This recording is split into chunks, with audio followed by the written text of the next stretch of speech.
Nos hemos acostumbrado tanto a ver a las plantas a nuestro alrededor como elementos naturales del paisaje, pero no siempre fueron así de grandes y hermosas. Por cierto, ¿sabías que el árbol más antiguo del mundo es un Matusalén y tiene más de 4800 años?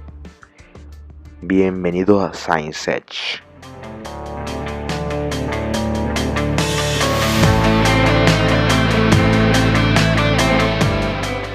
La era proterozoica. Esta era abarca desde hace 2500 millones de años hasta hace 542 millones de años. Proterozoica significa tiempo de vida inicial. Esta era se caracterizó por la presencia de grandes cratones que dieron lugar a las plataformas continentales. ¿Qué quiere decir cratones? Estos son una masa continental llegada a tal estado de rigidez en un lejano pasado geológico que desde ese entonces no ha sufrido fragmentaciones o deformaciones laterales provocadas por movimientos orogénicos. La intensidad del metamorfismo disminuyó en este momento geológico y hubo una evolución de abundantes organismos pluricelulares de cuerpo blando. ¿Qué quiere decir la palabra metamorfismo? Esta es la transformación física y química que sufre una roca en el interior de la corteza terrestre, como resultado de las variaciones de temperatura y presión.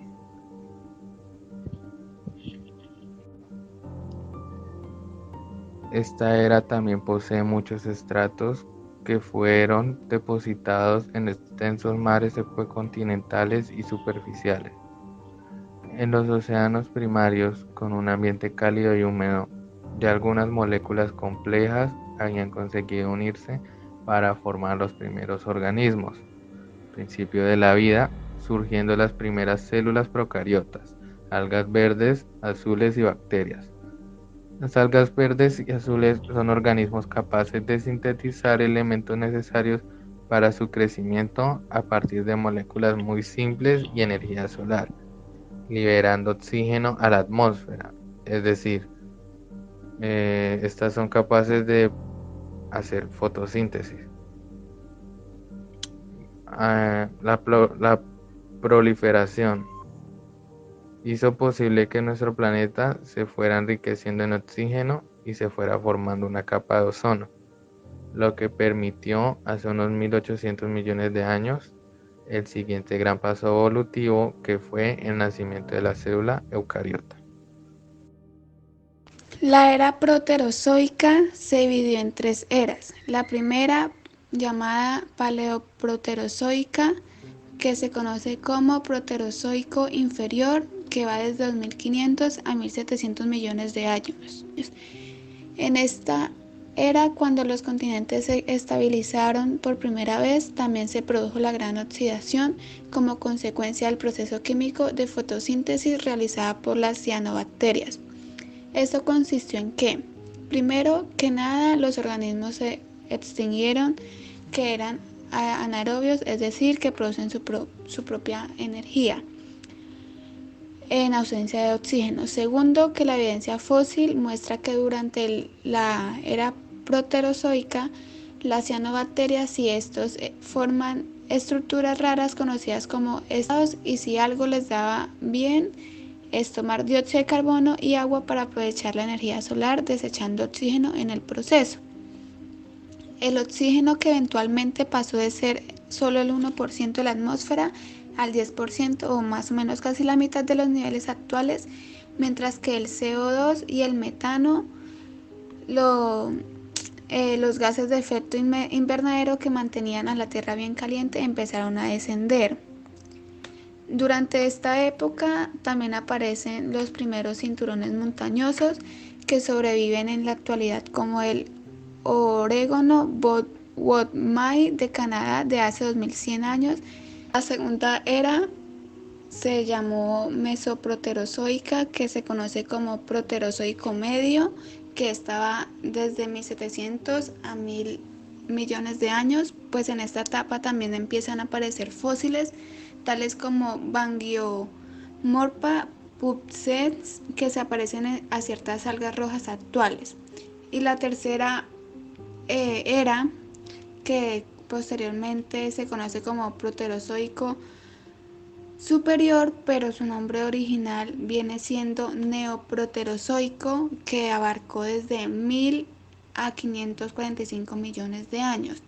En esta etapa los primeros fósiles de la vida pluricelular proceden del periodo ediacárico, incluidos los primeros animales. Hola, buenos días. Hoy tenemos el gusto de presentarles junto con mi compañero Juan David la introducción a un momento histórico conocido como el Cámbrico, con un enfoque al reino vegetal y algunas menciones de las especies animales más representativas del Cámbrico. Las preguntas se hacen al final. Gracias Álvaro. Como bien lo mencionaba mi compañero, hoy vamos a hacer un viaje al pasado aproximadamente unos 541 millones de años atrás. Sujétense, el viaje será increíble. Recordemos que todo lo relacionado con la vida lo encontraremos en el agua. Durante el Cámbrico, los cambios geológicos más significativos tuvieron que ver con la fragmentación y reorganización de los supercontinentes y subfragmentos. Sin embargo, se puede afirmar que el clima durante el Cámbrico fue bastante más cálido que el de los otros periodos geológicos. La explosión cámbrica es un fenómeno que aún no llama poderosamente la atención de la mayoría de las especialistas que se han dedicado a estudiar las eras geológicas. Durante el periodo cámbrico, la Tierra experimentó una serie de cambios y transformaciones a nivel ambiental que permitieron que se hiciera más habitable. Entre estos cambios se puede mencionar: Incremento del oxígeno atmosférico, consolidación de la capa de ozono, aumento del nivel del mar, incrementando las posibilidades de más hábitats y nichos ecológicos. En el Cámbrico ocurrió la llamada explosión del Cámbrico, en la que apareció una gran cantidad de especies de animales pluricelulares que poblaron principalmente los mares. El periodo cámbrico estuvo dividido en 4 épocas o series: Terrenoviense, época 2, Mialoginiense y Foroginiense. Con respecto a la flora, que es lo que más nos interesa en este viaje, encontramos en aquel momento que estas eran unicelulares, es decir, estaban conformados por una célula. Entre estos se pueden mencionar algunos tipos de algas verdes, azules y otros tipos de organismos que aparecieron después. Estos dos últimos eran de aspecto calcáreo y se encontraban depositados en el lecho marino formando pequeños montones, pero no todo tenía esa configuración. Habían algunos que se encontraban agrupados formando pequeñas láminas que en su conjunto se conocieron con el nombre oncoides. De igual forma, hay evidencia de la existencia de otra especie de organismos del reino Plantae, los acritarcos. Estos fueron seres vivos de los cuales hay abundante registro fósil. Es muy bellísimo estudiar este periodo de la historia. Los crecientes niveles de oxígeno permitieron que las criaturas crecieran y se desarrollaran evolutivamente, al igual que las plantas. Encontramos también gusanos, esponjas y trilobites. La vida en los océanos florecía, el mundo se llenaba de vida con maravillosas criaturas y tipos de plantas. Uno de los primeros monstruos, conocido como Anomalocaris, que se alimentaba de otros animales primitivos. En este caso, las plantas no temían a ser netamente devoradas. De esta manera concluimos con este fascinante mundo histórico, resaltando aquella gran diversidad del pasado, pero aún nos falta conocer mucho más. Vamos al siguiente momento histórico para ver con qué nos vamos a encontrar.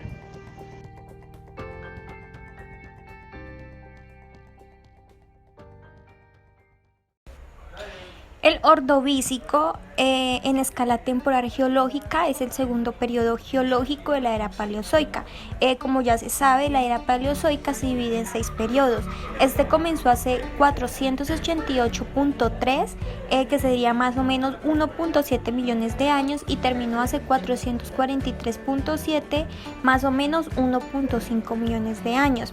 Esto se habla en obras clásicas, ¿no? El periodo Ordovícico es sucesor del Cámbrico y anterior al Silúrico. El nombre del periodo proviene de los ordovicianos. Estos eran una tribu celta que pobló el norte de Gales, y el cual fue definido por Charles Lulworth en 1879. Se podría decir que hubo una disputa de teorías de Adam Sedgwick y Roderick Murchie, porque los tipos de rocas que encontraron en el norte de Gales decían que pertenecían al Cámbrico o al Silúrico, pero Lulworth concluyó que el tipo de fauna fósil presente en esos estratos era diferente a la que apareció durante los periodos Cámbrico o Silúrico, y pues por tanto debería ser considerado como un nuevo periodo.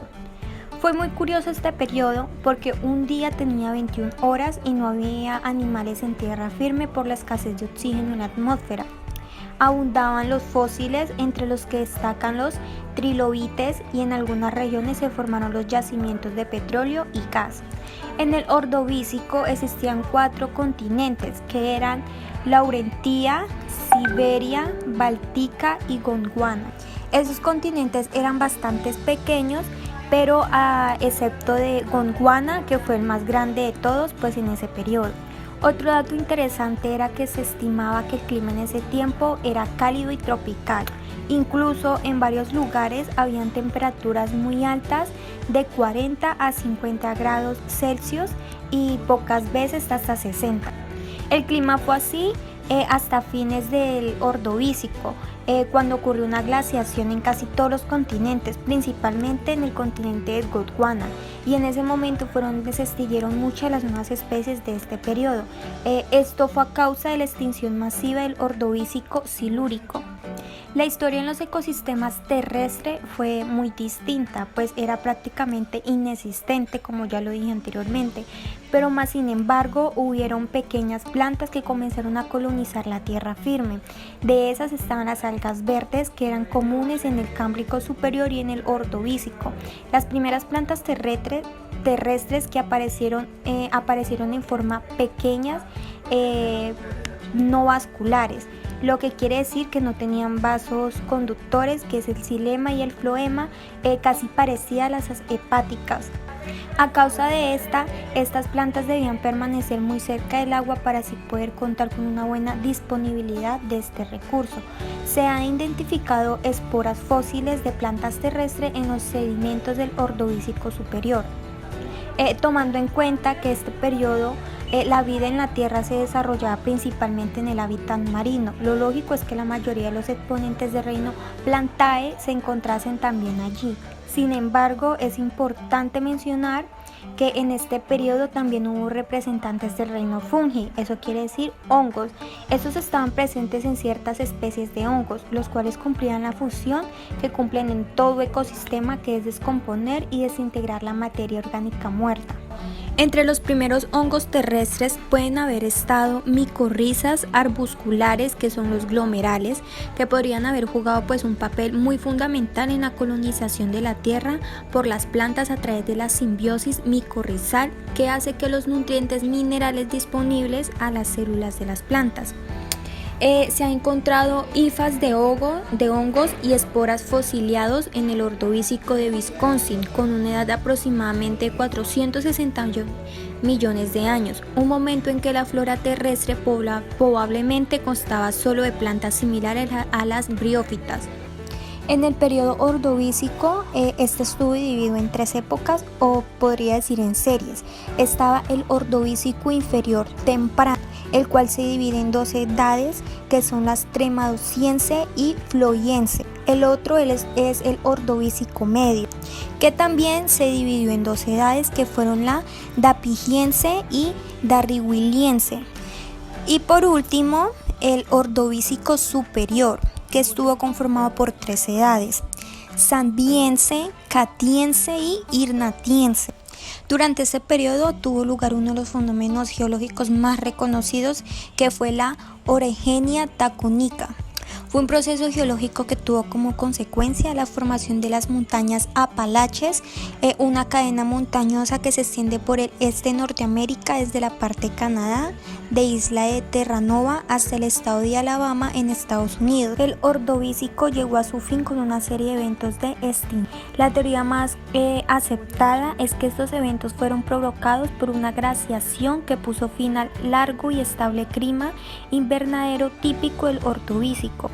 La glaciación no fue probablemente tan larga como se había pensado desde un principio. Ellos estudiaron los isótopos de oxígeno en los fósiles de branquiópodos, de manifiesto que probablemente no duró más de 0.5 a 1.5 millones de años. El evento fue precedido por un descenso en el dióxido de carbono de la atmósfera de 7.000 ppm a 4.400 ppm, que afectó de forma selectiva a los mares someros, donde vivía la mayoría de los organismos. La congelación y descongelación de las aguas causaron cambios repentinos en el nivel que inundaron y desencadenaron grandes zonas, eliminando muchos nichos ecológicos. Las especies limitadas a un único mar epicontinental en un determinado territorio fueron las más gravemente afectadas. Las especies tropicales fueron especialmente afectadas por la primera ola de extinción, mientras que las especies de aguas frías se vieron afectadas en el segundo impulso. Igualmente, el continente de Gondwana comenzó a experimentar una fragmentación. Un pequeño trozo se comenzó a desprender. Este trozo de tierra corresponde hoy en día a China.